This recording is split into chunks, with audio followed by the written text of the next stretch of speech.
You've got to pity the poor disciples. They followed a teacher they couldn't understand. I mean, you look at them there in chapter 6, verses 48 to 52, the storm is there, and then he's walking as if he's a ghost. I mean, that is scary country, isn't it? And he's walking as if he's going to walk past them, which is a bit odd. And then when he climbs in the boat, he says, "It is I," which is more accurately translated, "I am," which kind of reminds you of somebody else, doesn't it?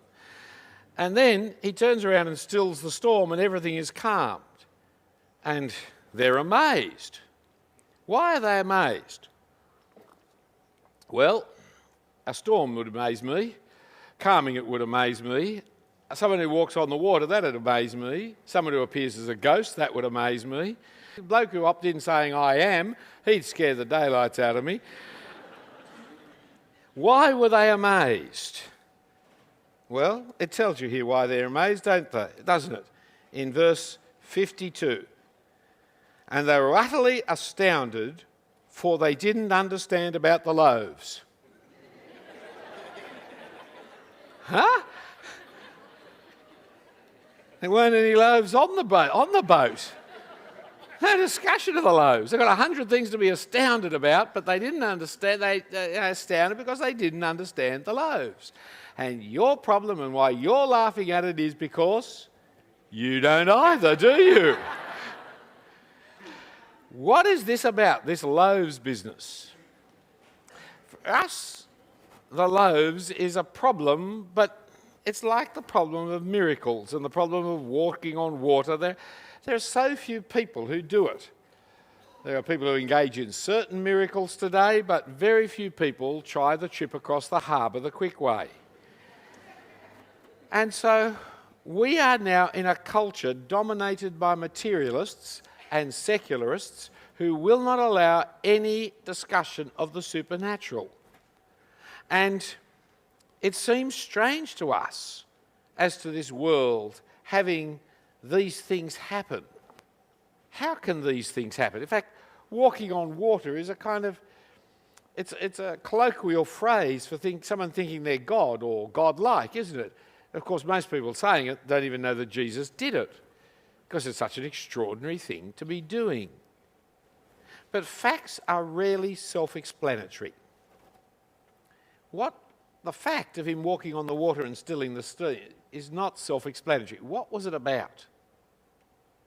Indeed, what's this chapter about?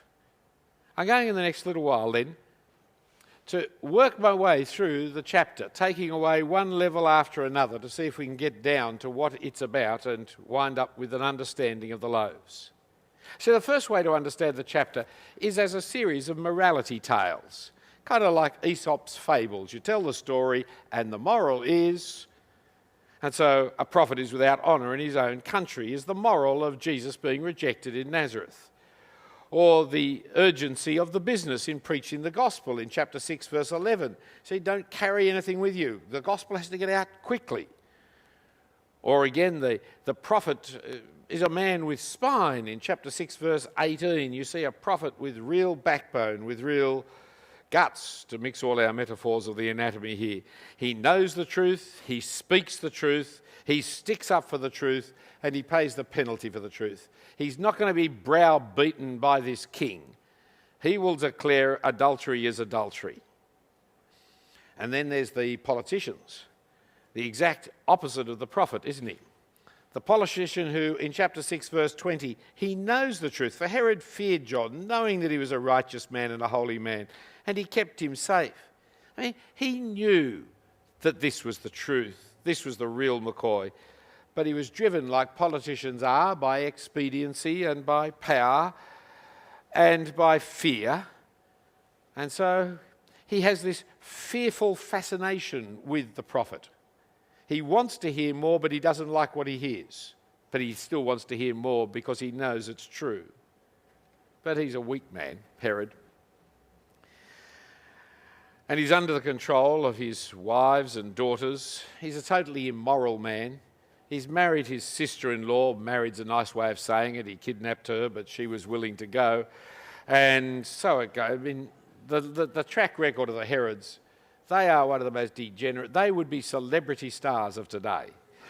And so this proud and stupid man listens to this girl who's been put up to it by this woman to chop off the head of a man that he knows is righteous.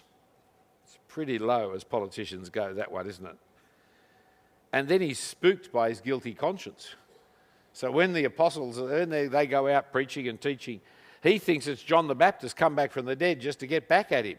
Because the kinds of things John stands for is the kinds of things Jesus and his disciples are now doing. And so you can tell each of these as kind of morality tales. Look what happens and look the results and the moral is. And there's the example of Jesus in his leisure, chapter 6, verse 31.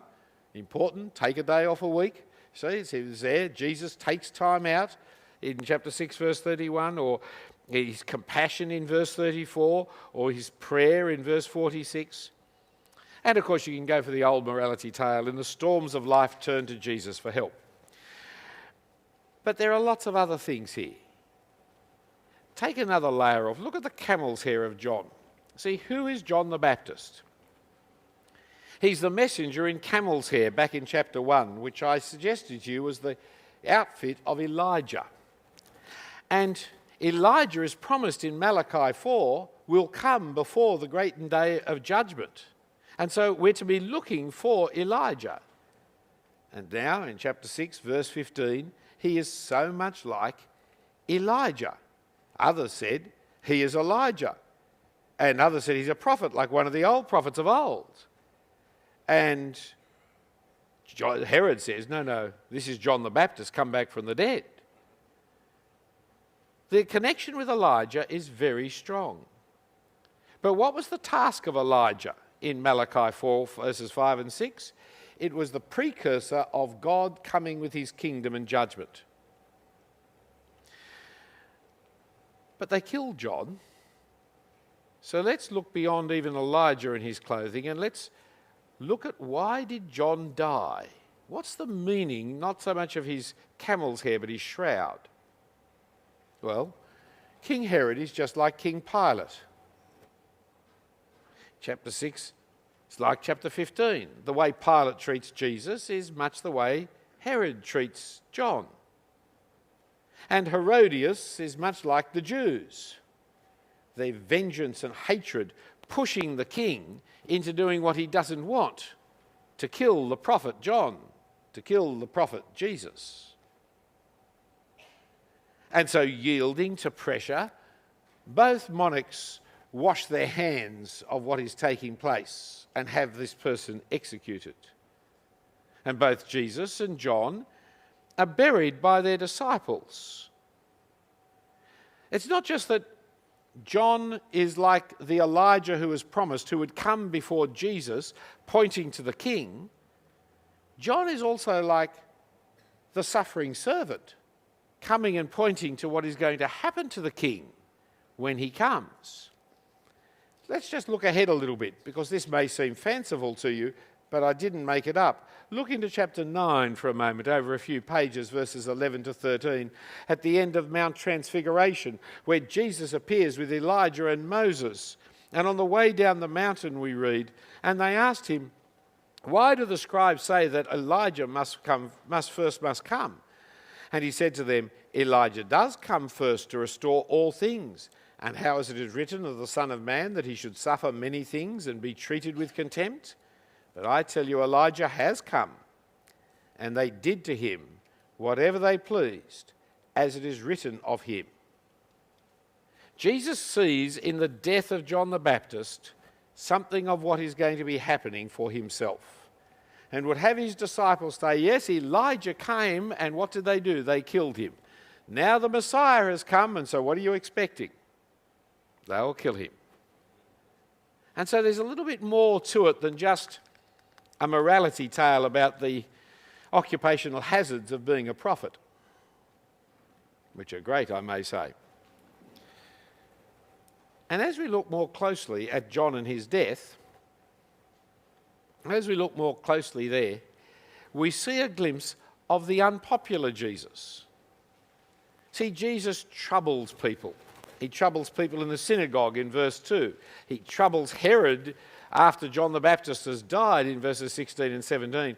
And he certainly troubles the disciple out in the storm and us when we don't understand about the loaves. And Jesus was rejected by some, rejected by his hometown people. They found him offensive and they opposed him in unbelief.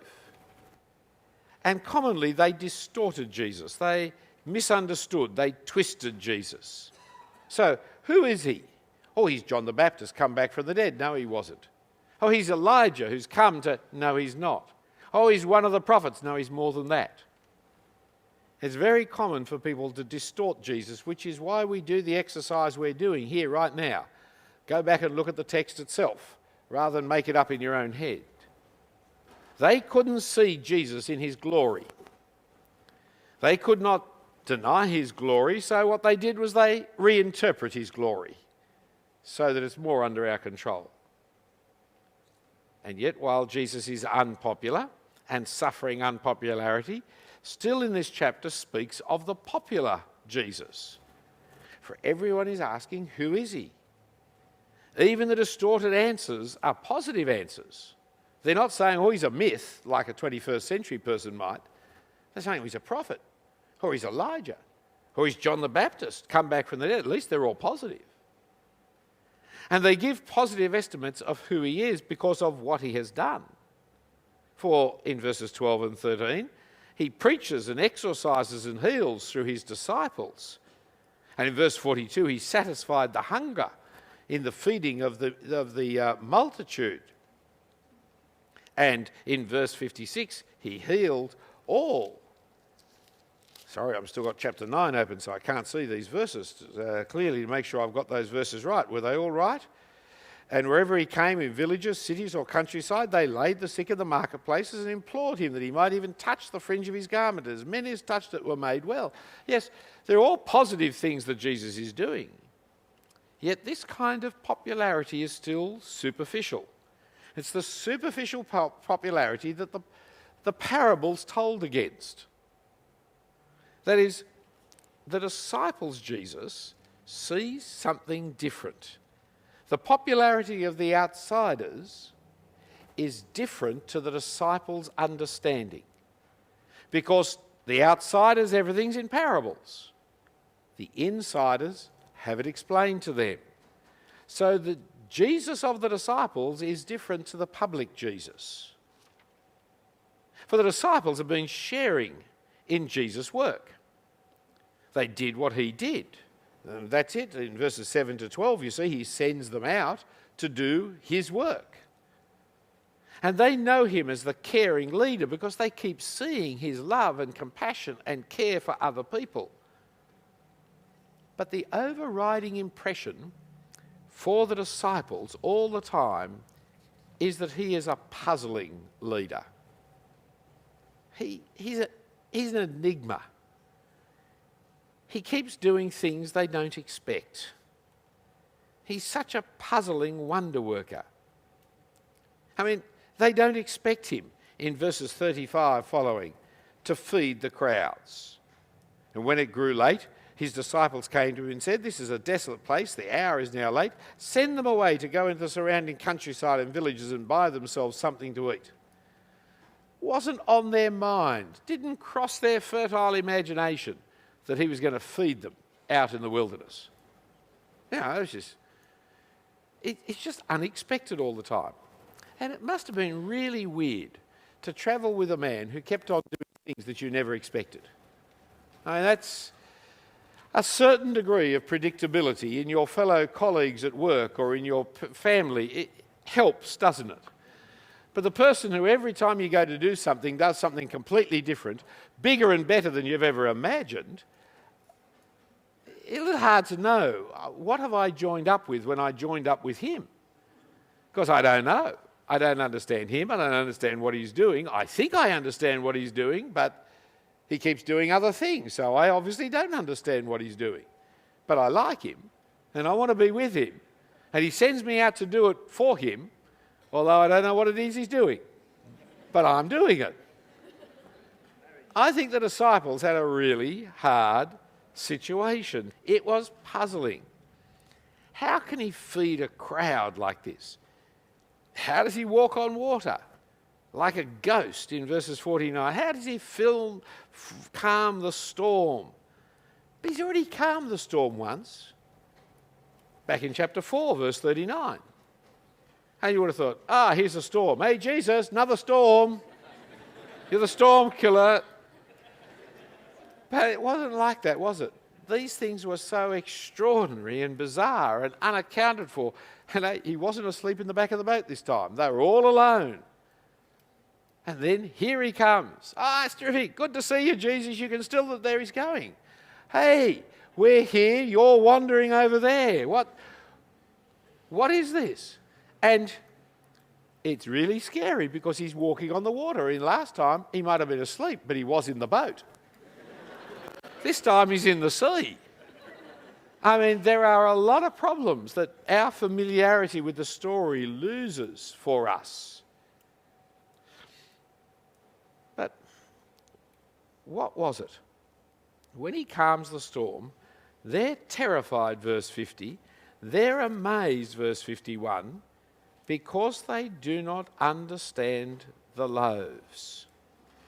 See, what we have presented for us here is Mark's Jesus. And I believe that Mark's Jesus is a Jesus inspired by the Holy Spirit. That this is the true Jesus that we have here. But we have to read it in his terms, not in our terms, not the way we've just thought up for ourselves. This is how you see the true Jesus, through the glasses of Mark. He brings Jesus into focus. I mean, we do have an advantage, as Mark did, of living after Jesus. We have the hindsight advantage, better than the disciples did. I mean, if John is Elijah, we know what comes next. For after Elijah comes God in judgment, the Son of Man suffering, and bread in the wilderness. Well, look here, verse 34 of chapter 6. When he went ashore, he saw a great crowd, and he had compassion on them because they were like sheep without a shepherd. And he began to teach them many things. It's not just a kind, nice picture. It is that. Compassionate, concern for the multitudes of people who are shepherdless. But it's an Old Testament reference. It's an Old Testament reference to Numbers 27, verse 17. It's an Old Testament reference to Ezekiel chapter 34. It's an Old Testament reference, also allusion back to 37. Moses was looking for the shepherd so that the people would not be shepherdless in Numbers 27. And in Ezekiel 34, God is the shepherd. And he promises the coming of David, the Messiah, who will be the shepherd. There are any number of references to seeing the people of Israel as shepherdless sheep in need of their shepherd. And so Jesus sees them the way the Old Testament says God sees them. God, through Moses, provided bread in the wilderness to feed the multitude. If we don't know any Old Testament, we're very hard-pressed to understand the New Testament. And the more of the New Testament you read, the better you'll understand the Old Testament. The Bible's made up of two testaments. One book, two testaments. You need both. Please do not stop reading both Old and New. This bit I figure you all know, but maybe you don't. That is, when the children of Israel were travelling across the wilderness, Moses as their leader, they were without food, but God provided them with manna, with bread-like substance, which they went out and collected every day. And that day's food was provided for them in the wilderness. It was God who provided the people of Israel food in the wilderness to feed them on the way to eternal life in the promised land. Now, after Elijah, comes a shepherd in the wilderness who sees the sheep without a shepherd and feeds them with supernatural bread. Who do you think's turned up? And on the waves of the sea comes one who walks on the water. like God in Psalm 77, who leads across the sea like Moses did at the Red Sea, and who climbs into the boat and says, "Do not be afraid, I am." Who are you supposed to be thinking of at this point in time? What are you supposed to be thinking of at this point in time? But the wilderness wanderings of the people of Israel, when God, through Moses, led them into the promised land with the miraculous feeding of the multitudes and the crossing of the sea. That's what you're supposed to be thinking of. Little wonder they were amazed and astonished. A man got into the boat, of a storm-tossed boat, and said, "I am." But if they had understood the loaves, if they'd been thinking about it instead of feeding themselves, if they'd understood John the Baptist was the Elijah and had worked out what the message was rather than just lamenting the fact that he'd been beheaded, then they would have understood that of course he was walking on the water across the sea to lead us to safety. Because that is what God did. And that is what God is doing. But because they didn't understand the loaves were the fulfillment of the feeding of the multitude in the wilderness, they were astonished when God, in the person of Jesus, led them across the sea and calmed it and brought them safely home.